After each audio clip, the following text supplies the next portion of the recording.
GS ethics का ही paper है, 2018 का, प्रश्न संख्या है 10। अब ये कह रहा है कि भाई एक बड़ा औद्योगिक परिवार है, उसने जो है कुछ केमिकल्स बनाने का काम शुरू किया। कहीं उसको एस्टेब्लिश नहीं होने दिया जाता था, लेकिन एक डिस्ट्रिक्ट ने जो है किसी राज्य का, उसने अपने यहाँ 10 वर्ष पूर्व जो है उसने दे दिया कि भाई ठीक है यहाँ लगा लो।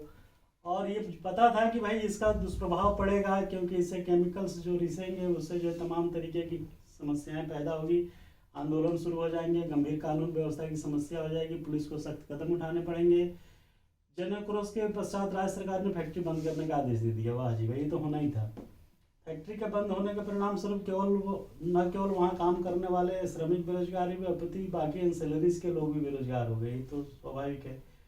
अब कह रहा है कि पहले तो ये फैक्ट्री लगनी नहीं चाहिए थी, अब लग भी गई, 10 साल चल गई, तो प्रॉब्लम हो रही है, तो अब आप क्या करेंगे? हाँ, आप तो वरिष्ठ अधिकारी हैं, आप तो, आपके पास तो जादू की छड़ी है, डंडा घुमाएंगे सब कुछ ठीक हो जाएगा। खैर एनीवे, ये तो जोक से पार्ट, लेकिन आपको करना क्या है? समस्या तो है, और इस समस्या को ठीक करने के लिए आपको अपॉइंट किया गया है। भाई अब आप जाइए और देखिए कि कैसे इसका समाधान हो सकता है। तो इसका समाधान करने के लिए सबसे बढ़िया तरीका है कि इसके जो स्टेक होल्डर्स हैं वो कौन कौन होंगे? फैक्ट्री ओनर होगा, एम्प्लॉयज़ होंगे, एंसिलरी जो वहाँ सहायक कंपनियाँ हैं वो होंगी, और बाकी जो उसके बाई प्रोडक्ट या उससे जो जुड़े हुए लोग हैं, जो इनडायरेक्ट रोजगार में जुड़े होंगे। कोई होटल चला रहा होगा, कोई ढाबा चला रहा होगा, कोई टैक्सी चला रहा होगा, कोई और भी बस ट्रक चला रहा होगा, ये सब भी इनडायरेक्ट प्रभावित होंगे। तो आप करेंगे क्या? अब कंपनी तो भाई बड़ा विरोध हो रहा है, तो देखिए प्रॉब्लम जो हो रही है वो हो रही है वहाँ के केमिकल के रिसाव से। तो सबसे पहला आप बस चोट करिए इस पे, मॉडिफाइंग प्रोसेसिंग। प्रोसेस कैसे मॉडिफाई होगा? तो जो गंदगी केमिकल रिस रही है, पोल्यूशन हो रहा है, तो पहले तो वहाँ एफ्लुएंट ट्रीटमेंट प्लांट देखिए कि काम कर रहा है कि नहीं कर रहा है। ये काम करना चाहिए। ट्रीटमेंट प्लांट होता है फैक्ट्रियों के अंदर, जो रसायन या तमाम तरीके के पॉल्यूटेंट्स जो होते हैं उनको वो करता है, क्लीन करता है। तो सबसे पहला काम आप ये लगाइए कि एफ्लुएंट ट्रीटमेंट प्लांट लगवा के देखिए कितना सुधार हो रहा है। उसके बाद जो है एनवायरमेंटल फ्री ठीक रहे, इसके लिए आप किसी एजेंसी को हायर करिए। ध्यान दीजिएगा मेरी बात पे। वो इसलिए हायर करिए क्योंकि वो सही तरीके से R&D करके बताएगा कि इस प्रॉब्लम को ठीक कैसे किया जाए। तो आप एक कंपनी कंसल्टेंट हायर करिए जो इस मुद्दे पे काम करें कि इसका project report, feasibility report, assessment report, appreciation report जो भी है स्टडी करके ये बताए कि भाई ये प्रॉब्लम कैसे ठीक होगी। होता क्या है कि जो कंपनी है उसको बहुत इंटरेस्ट होता नहीं इन सब चीज़ों में, उसका चूँकि कॉस्ट बढ़ जाएगा तो इसलिए वो ज़्यादा इंटरेस्ट नहीं लेता। आपके पास समस्या है तो आप एक थर्ड पार्टी एजेंसी हायर करिए। थर्ड पार्टी ना आपके यहाँ से हो ना उसके यहाँ से हो, थर्ड पार्टी है उसको हायर करिए जो इस फील्ड में काम करती है, और उससे जो है रिपोर्ट मांगिए कि कैसे ये ठीक करेंगे, क्योंकि कंपनी को शिफ्ट करना बहुत बड़ा काम है, इसलिए उससे जो प्रॉब्लम है उस प्रॉब्लम को सॉल्व कर देना ज़्यादा बेहतर है।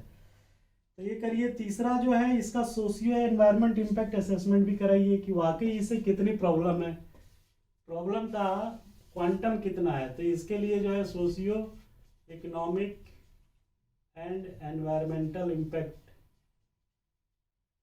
Socio economic and environmental impact assessment कराइए कि वाकई समस्या कितनी गंभीर है, लोग हवा में तो नहीं उछाल दे रहे हैं। तो चौथा काम जो है डिस्प्लेसमेंट पे तब सोचिए जब ये दोनों मेथड जो है फेल हो जाए। देखें कि वाकई सोशियो इकोनॉमिक एनवायरमेंटल प्रॉब्लम है, और अगर आपको लग रहा है कि हाँ ये प्रॉब्लम जो है इसके रिसर्च में, इसके प्रोजेक्ट रिपोर्ट में भी आ रहा है कि हाँ भाई प्रॉब्लम है और ठीक नहीं हो सकता, तो ये दो काम कराने के बाद और तीसरा एफ्लुएंट ट्रीटमेंट प्लांट लगाने के बाद ये फिर तब आइए डिस्प्लेसमेंट की बात करेंगे।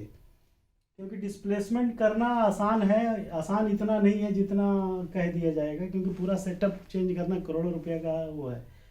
तो certain amount of problems, certain amount of problem, मान लीजिए प्रॉब्लम पहले इतनी बड़ी थी और ये सब करने के बाद प्रॉब्लम छोटी रह गई लेकिन ये 100% ठीक नहीं है, तो इट इज़ बेटर टू को एग्जिस्ट।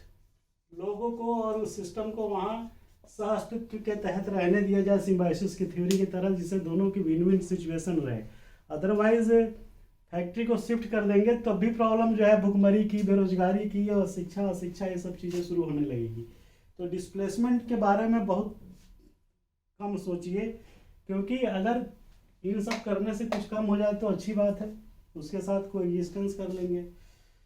उसके बाद जो है हमारी प्रायोरिटी क्या होनी चाहिए कि हेल्थ पे कितना कॉम्प्रोमाइज़ करेंगे, और हेल्थ के साथ साथ उस केमिकल के रिसाव के वजह से जो प्रॉब्लम है उसके साथ साथ दोनों की स्टडी को एक साथ रह के देखने के बाद फाइनल निर्णय लीजिए कि किस कीमत पे हम उस फैक्ट्री को वहाँ चलने देंगे या किस कीमत पे, कितना लॉस पे नहीं चलने देंगे। Loss means human environment, human health, human hygiene, ये सब चीज़ें। तो वही है कि को एग्जिस्टेंस की थ्योरी को अडॉप्ट करिए, सारे असेसमेंट करा के, तब जो है आप कोई फाइनल निर्णय पे पहुंचिए। ये मेरा सुझाव है। Thank you very much.